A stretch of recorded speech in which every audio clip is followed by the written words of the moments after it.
Kapabot po natin ang ating malaking pasasalamat sa team OFW entire province of Bukidnon para sa kanilang mabuting puso sa pagtulong sa mga kabataan, feeding program, pamimigay ng mga regalo, siyempre para sa ikakasaya ng ating mga kabataan. So, OFW is the true inspiration po para sa lahat.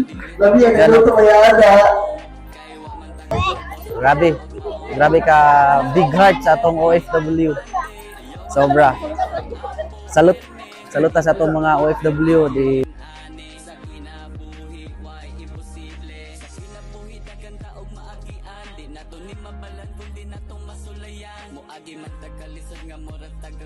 sa mga kaagi na to nga mura na tagiguyod sa kinabuhi nato daghan pa man tag-agian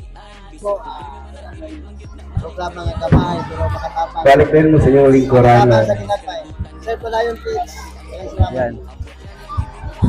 ang palungan dili manggit saya lang ato ang ipang-agian na ay usahay nga murag dili na jud masabtan dili lang jud nato buhaton ang mga dautan padayon lang sa pag-abante ayaw kalimot ang puperme hangad sa langit why imposible naunsa naman ni ang panahon dili naman nato ni masabtan ang sakaron pero dili ta pwede mawadan og paglaom kay wa man ta kahibaw sa tong kaugmaon padayon lang permi abante ayaw kalimot ang perme kay di man ta permiin ani sa kinabuhi why imposible karon ang panahon sa kamatuoran dili na ta paulahi para dili mabiyaan kay na ay mga dagkong grasa dito sa unahan padayon sa puntahan kay maabot na ang tanan kay ang kinabuhi di man jud na